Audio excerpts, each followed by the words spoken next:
Hello, this is Boxbread, and this is my post-fight video, giving my brief thoughts on a fight that's happened this past weekend, which saw Brandon Rios get a split decision victory over Richard Abril. I thought the decision was a rather shocking one.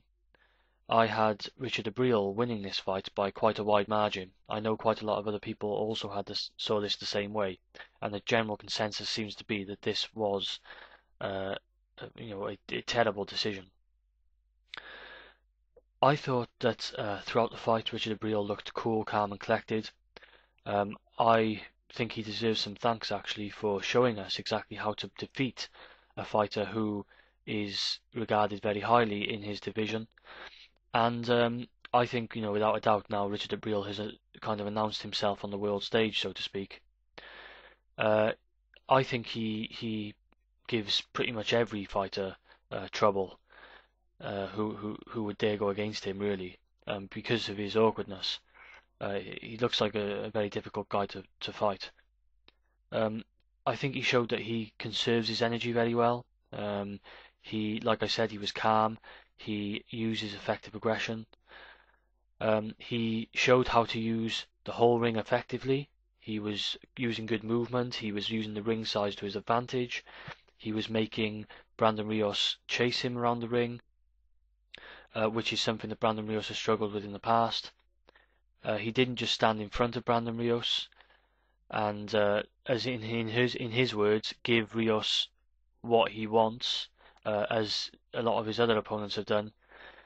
He did not comply to that. He used good range. He used his levers, his very good reach, but he did this both inside and out.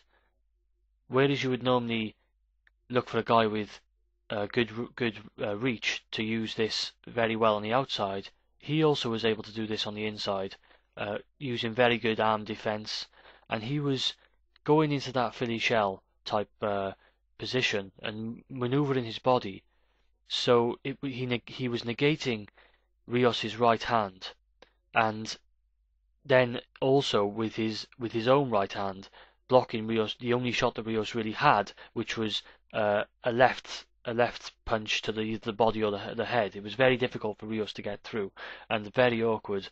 A very effective inside game there. Um, he used his jab effectively when he needed to.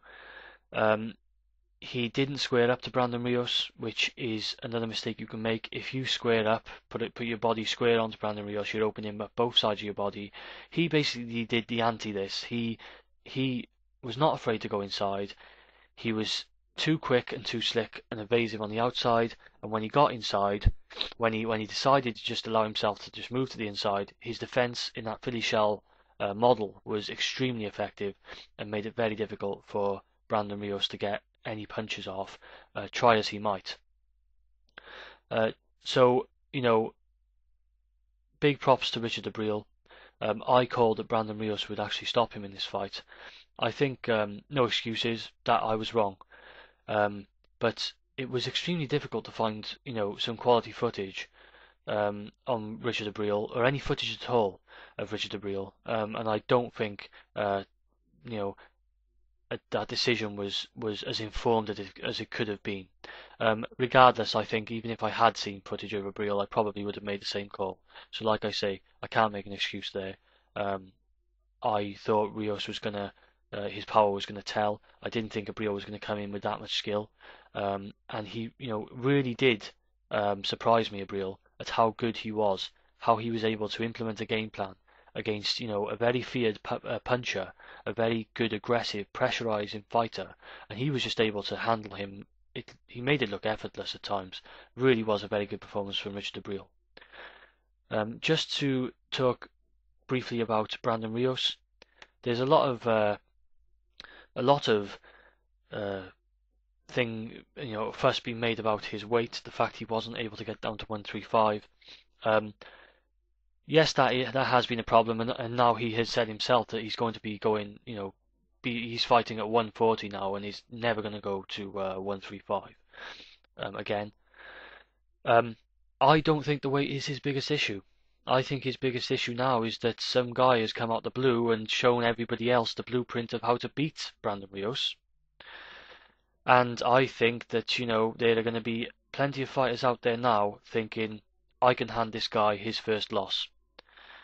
Regardless of weight, you can control your weight, but you can't control the way somebody can exposes you like that. And, the rest of the world is watching, the boxing public is watching, other fighters are watching.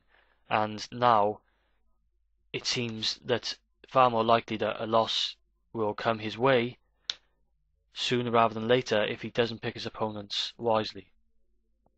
The difficulty there is Brandon Rios seems like the type of guy who will fight pretty much anybody, and doesn't seem like the type of guy who's just going to pick opponents. He was going to fight Yuriorkis Gamboa, which was a very, dangerous fight for him to take.